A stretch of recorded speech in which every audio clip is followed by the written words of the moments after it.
여기 한국은 가난하다고 주장하는 중국인 동료들에 의해 세뇌당한 채 한국에 파견 가게 된 영국 여성이 있습니다. 그리고 그녀는 우연히 한국의 평범한 가정집에 들어가게 되고 한국인들의 상상치도 못한 생활 수준의 학을 떼고 마는데요. 그렇다면 그녀가 한국에서 대체 어떤 장면을 목격했던 것일까요? 안녕하세요. 저는 영국 출신의 베라라고 합니다.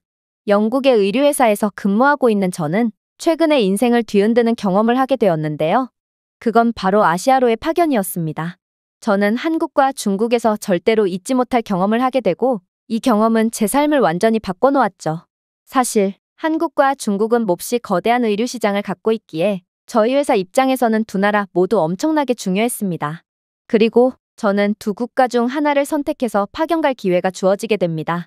제가 결론적으로 선택했던 건 바로 중국이었어요. 그건 저희 회사에 재직 중인 중국인 직원들 때문이었죠. 이들은 중국은 현재 엄청난 발전을 통해 아시아 최강국이 된 지 오래고 각종 최첨단 인프라와 편리한 시설들이 즐비해 있다며 자화자찬했는데요. 그러면서 한국은 몹시 가난한 국가고 현재 한국인들은 부유한 중국의 일자리를 얻기 위해 불법으로 입국한 뒤 여러 문제를 일으키고 있다며 민도가 낮은 한국만은 절대로 가면 안 된다고 주장하더라고요. 저는 중국인들의 이러한 하나같은 주장에는 이유가 있을 거라고 생각했고 그렇게 중국을 선택하게 되었습니다. 그런데 그렇게 도착한 중국에서 저는 뭔가 이상하다는 것을 곧바로 눈치챘어요. 일단 중국의 협력사에서 제공해준 기숙사부터가 그랬죠. 겉만 보면 신축 느낌이 물씬 나는 기숙사 건물은 안으로 들어가 보면 도대체 방 쪼개기를 얼마나 한 건지 일평남짓한 관짝 같은 방이 개미굴처럼 사방에 배치되어 있었을 뿐더러 그 좁은 방에서 4명이나 거주하고 있었거든요. 충격적이었던 점은 이런 지옥 같은 기숙사에서 머무는 중국인들은 자신들은 운이 좋다며 행복해하고 있었다는 것입니다. 그도 그럴 것이 중국에는 노숙자 문제가 매우 심각해서 밤만 되면 곳곳에 노숙자 텐트촌이 형성되고 텐트 내에 물건들을 약탈하는 전문 조직들이 엉켜서 아비규환의 상황이 펼쳐지고 있었죠. 심지어 중국의 건물에는 수도시설조차 설치되어 있지 않은 경우가 많았는데요. 그래서 이들은 도시 내에 조성되어 있는 강에서 씻거나 쓰레기도 아무데나 버려댔기에 강은 본래의 투명색을 잃고 갈색 똥물이 되어 도시 미관을 해치고 있을 뿐이었습니다. 인생은 멀리서 보면 희극이고 가까이서 보면 비극이라는 말처럼 중국의 도시는 겉으로 보기에는 그럴듯해 보였지만 속사정을 살펴보면 붕괴 직전에 몰린 악몽과도 같은 상태였던 것입니다. 그러나 중국인들의 반응은 역시나 이상했어요. 이들은 마치 뭐라도 씌인 것처럼 한국을 싫어하면서 자신들의 불행을 덜고 있는 것 같은 한심한 태도만을 보였거든요. 그나마 중국이라서 이 정도지 가난한 한국인들은 지금도 쌀이 없어서 굶어서 아사하고 있다더라. 야비한 한국인들은 식량을 구하기 위해 같은 동포의 주머니를 털고 있다더라. 나는 중국인으로 태어난 게 얼마나 자랑스러운지 몰라? 저는 가끔 이들이 자기소개를 하는 건가 싶은 생각이 들었지만 중국인들 앞에서 한국의 한자라도 꺼낸다면 이들은 눈을 부라리며 죽기 살기로 덤벼들었기에 저는 그들의 말에 동의하는 척할 뿐이었습니다. 그렇게 불편하고 냄새나고 하고 싶은 말도 할 수 없는 지옥 같은 6개월이 지났습니다. 그리고 본사 측에서는 중국 경제가 나락으로 떨어짐에 따라 중국은 더 이상의 투자 가치가 없다며 제게 재발령 소식을 전해왔는데요. 저는 중국만 아니라면 어디든 좋다는 생각에 설레는 마음으로 발령지를 확인했지만 재수없게도 제가 가게 될 곳은 바로 한국이더군요. 솔직히 거짓말과 사기를 밥 먹는 듯이 치는 중국인들의 말은 전혀 믿을 게 못 됐지만 그래도 중국인들이 하나같이 한국을 욕하는 데는 이유가 있을 거라고 생각하게 됐던 저였기에 이러한 한국 발령 소식은 큰 좌절로 다가왔습니다. 어쩌면 한국은 중국보다도 나쁜 파견지가 될 수도 있겠다는 생각이 들었거든요. 그러나 역시나 제겐 선택권 따위는 없었고 저는 거의 끌려가듯 한국행 비행기에 몸을 실어야만 했습니다. 하지만 한국으로의 여정은 시작부터 매우 불길하더군요. 왜냐하면 중국인 승객이 비행기 엔진에 동전을 넣는 어처구니 없는 행동을 했고 결국 한국행 비행기가 연착되어 버렸거든요. 한심하게도 중국 항공사 측은 이러한 중국인들의 상식 밖의 행동을 뒤늦게 알아차렸기 때문에 저는 거의 자정이 다 돼서야 한국에 도착하게 되었습니다. 제 중국에서의 경험을 떠올려 보자면 이 시간대의 중국 도시는 거린과 노숙자들이 각종 문제를 일으키는 지옥으로 변해버리곤 했기에 저는 어쩔 수 없이 공항 노숙을 해야 하는 듯 싶었는데요. 그런데 웬 공항 직원처럼 보이는 한국인 한 명이 제게 다가오더니 이내 충격적인 말을 건네오더라고요. 인천공항에서는 예기치 못한 사고로 인해 늦은 시간에 입국하게 된 승객분들을 위해 보상 서비스를 제공하고 있습니다. 여러분들은 공항 호텔에서 무료로 머물 수 있고 지금 공항에서 빠져나가고 싶은 분들은 인천공항 측과 제휴를 맺은 안전한 택시를 50% 할인된 가격에 이용하실 수 있습니다. 저는 한국인 직원의 말을 듣고 경악을 하고 말았습니다. 아니, 이건 아무리 봐도 상식이라는 게 없는 중국인과 근무 태만의 중국 항공사 잘못이 분명해 보였는데 어째서 뜬금없는 인천공항 측이 저희에게 보상을 베풀어준다는 말인가요? 중국에서는 자신의 잘못으로 상황이 벌어져도 절대로 인정하지 않고 우겨대는 게 기본이고 저 또한 이런 중국에서 살다 보니 손해를 보지 않기 위해 중국인들처럼 점점 변하게 되었는데요. 그런데 한국은 어떻게 남의 잘못임에도 오직 승객들만을 위해 손해를 감수하고 호의를 베풀어 줄 수가 있는 건지 저는 이러한 상황 자체가 도저히 믿기지가 않았습니다. 하지만 제가 중국에서 너무 오래 살아왔던 탓일까? 저는 진정으로 대가 없는 호의라는 건 존재하지 않는다고 믿게 되었고 곧 이 상황에 대한 불신의 감정을 느끼게 되었습니다. 사실 중국에서는 호텔이나 공항 등에서 택시 호출 서비스나 숙박 예약 서비스를 제공하는 척하며 자신들과 커미션 관계에 있는 업체를 소개해주는 경우가 몹시 흔한데요. 그래서 이들에게 속아 자칫 2배 이상의 가격으로 서비스를 이용하게 되는 경우가 상당히 많습니다. 그러나 저는 도대체 한국이 어떤 나라인지 너무나도 궁금해졌고 그렇게 알고도 속아보기로 했죠. 저는 인천공항에서 노숙을 하는 것이 아닌 공항 측에서 소개해준 연계 택시를 이용해보기로 결정했거든요. 그리고 저는 곧이어 도착한 한국의 콜택시를 타자마자 기겁을 할 수밖에 없었습니다. 왜냐하면 택시는 친환경 전기차였고 내부에는 중국 택시에서 나는 담뱃전 내는커녕 향기로운 방향제 냄새만이 가득했거든요. 전기차는 너무 비싼 가격 때문에 중국은커녕 영국에서도 흔히 볼 수 없는 차량인데 한국은 얼마나 부유한 국가면 택시마저 전기차로 운영되고 있을 수가 있단 말인지 저는 아무래도 한국은 중국인들이 말했던 것과는 완전히 반대되는 부자 나라라는 생각이 들어서 약간의 설렘을 느꼈습니다. 그러나 그러한 한국에 대한 긍정적인 생각도 잠시 저는 이내 엄청난 위기에 처하고 말았습니다. 갑자기 기사님이 백미러로 제 눈치를 슬금슬금 보는 듯 하더니 이내 미친 듯이 속도를 높이기 시작했거든요. 저는 늦은 새벽 시간에 도로에서 알 수 없는 행동을 하는 택시기사를 보고 지금 제게 일어나는 일이 정상적이지 않다는 것을 직감했습니다. 저는 그가 공항 직원과 짜고 치고 저를 납치하려는 거라고 생각했고 그렇게 영어를 사용하며 돈이면 전부 줄 테니 제발 저를 내려달라고 빌다시피 애원했죠. 그러나 택시기사는 영어를 전혀 못하는지 이러한 제 간청을 무시한 채 운전에만 집중할 뿐이었고 이내 어디론가 전화를 걸며 전혀 알아들을 수 없는 한국어까지 구사하더라고요. 아무래도 그는 공범과 의사소통을 하는 모양이었는데요. 저는 두려움에 벌벌 떨면서도 이제는 결단을 내려야 할 때라는 것을 느끼고 행동에 옮기려고 했습니다. 중국에서 이러한 택시 관련 납치 사고는 끊이질 않고 있고 저는 이러한 사고를 대비하여 달리는 차량에서 뛰어내리는 법을 미리 숙지해 두었거든요. 그런데 그렇게 제가 떨리는 손을 억지로 부여잡고 택시에서 뛰어내리려던 그때 갑자기 경찰들이 보이는 거 아니겠어요? 결국 그제야 택시기사의 광란의 질주도 멈추었고 저는 그 틈을 타서 재빨리 택시에서 내려 경찰에게 뛰어갔습니다. 그리고 경찰에게 매미처럼 매달려서 납치를 당할 뻔했다고 울며불며 소리를 질렀죠. 그런데 경찰의 반응이 이상했어요. 이들은 바로 뛰어가서 납치범을 잡아도 모자를 판국에 그게 무슨 뚱딴지 같은 소리냐고 말해오는 듯한 표정을 지을 뿐이었거든요. 그리고 경찰들은 이내 유창한 영어를 구사하며 충격적인 말을 해오기 시작했습니다. 뭔가 오해가 있으셨던 모양입니다. 저희는 택시기사분께 음주운전 신고를 받고 출동했거든요. 아무래도 기사 아저씨가 영어를 못해서 오해가 생겼던 모양이네요. 그랬습니다. 그가 갑자기 속력을 높이고 한국어를 사용하며 어디론가로 다급하게 전화를 걸었던 건 저를 납치하기 위해서가 아닌 새벽을 틈타 음주운전을 일삼는 파렴치한을 잡기 위해서였던 거였습니다. 그리고 음주운전자가 경찰에게 잡히는 모습을 본 택시기사 아저씨는 그제야 영어로 번역된 휴대폰을 건네며 제게 사과를 해왔죠. 죄송합니다. 제가 영어를 못해서 오해가 있었던 모양이네요. 저는 다른 사람들의 목숨까지 위험하게 만드는 음주운전자를 도저히 그냥 두고 볼 수만은 없었고 부득이하게 손님에게 실례를 할 수밖에 없었습니다. 지금부터 손님의 목적지까지 안전하게 모시고 택시비도 받지 않을 테니 너그럽게 용서해 주세요. 저는 불의를 보고 직접 행동하는 한국인들의 정의에 감탄할 수밖에 없었습니다. 중국에서는 남을 절대로 믿지 않는 문화가 존재하고, 따라서 어떤 사람이 쓰러져 있거나 곤경에 처한 상황을 보더라도 도움은커녕 신경조차 쓰지 않는 문화가 형성되어 있거든요.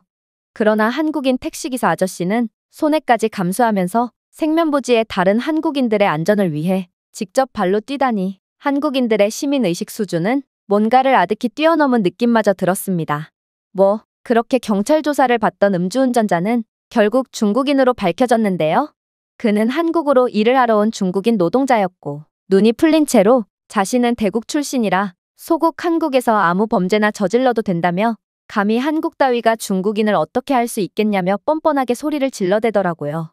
사실 중국에는 음주운전에 무척이나 관대한 문화가 있어서 음주운전자가 너무나도 많고, 술을 대놓고 마시면서 운전을 해도 절대로 잡혀가지 않는데요.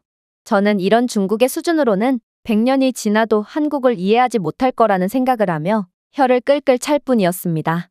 그리고 중국인들은 가난한 한국인들이 중국으로 노동을 하러 온다더니 현실은 중국인들이 한국에 일자리를 찾으러 몰려들고 있을 뿐더러 한국에서 각종 범죄를 일으키며 사회적 혼란을 야기하고 있다는 점에 그저 고개를 가로저을 뿐이었죠.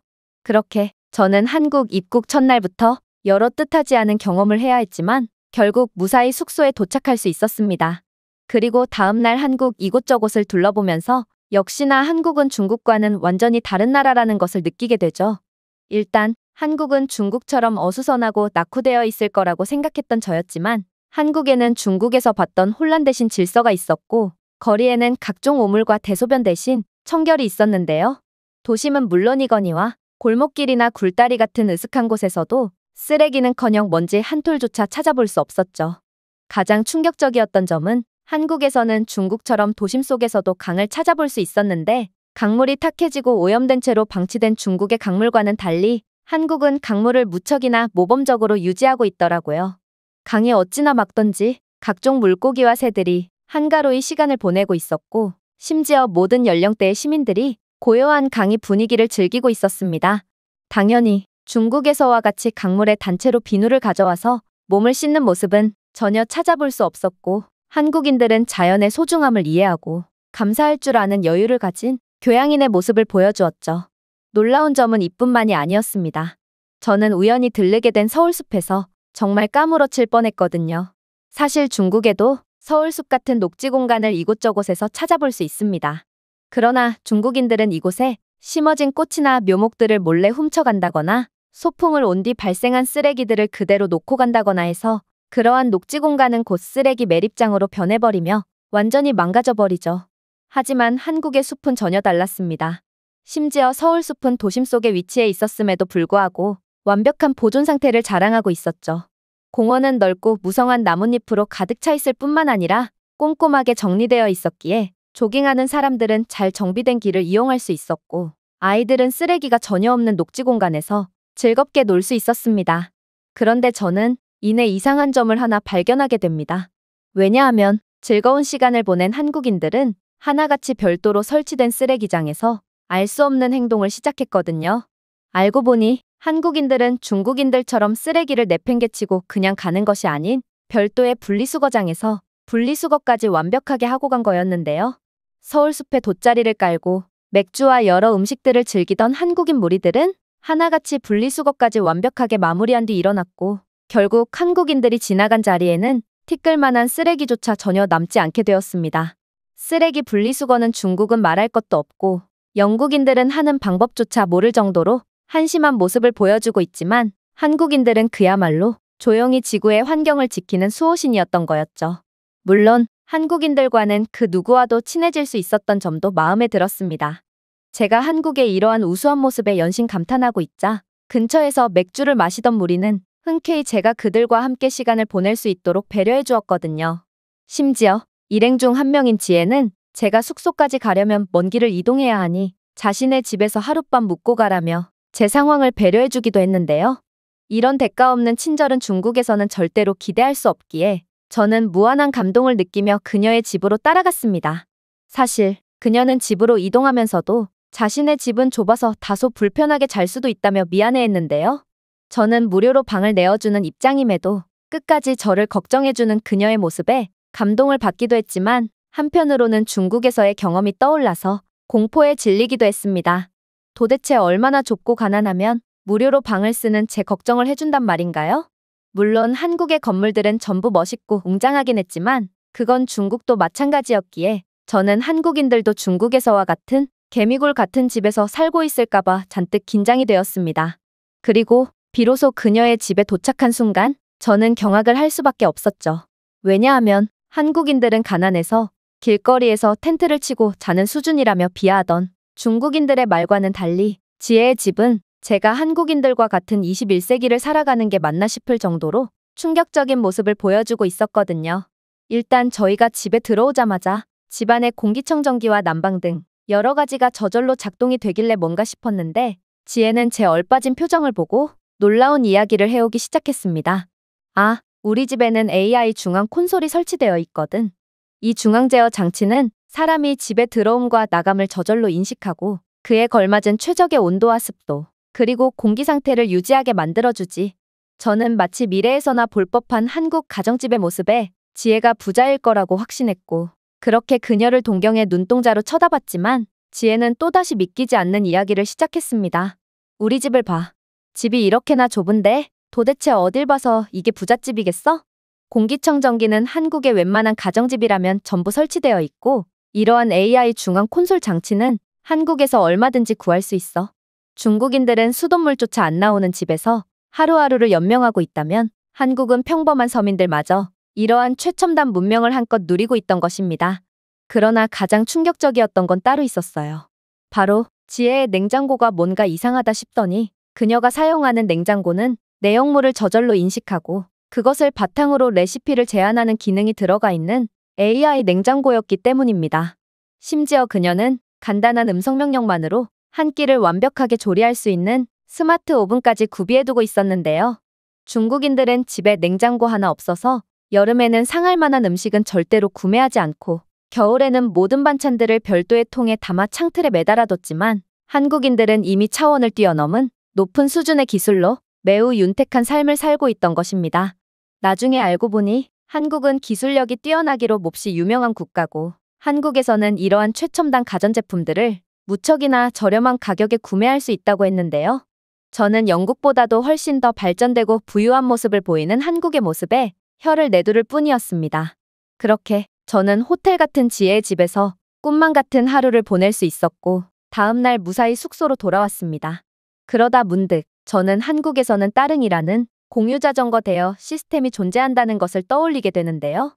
이건 중국이 한국을 따라했다가 단 3일 만에 모든 자전거가 도난당해서 전면 폐지된 매우 유명한 시스템이거든요.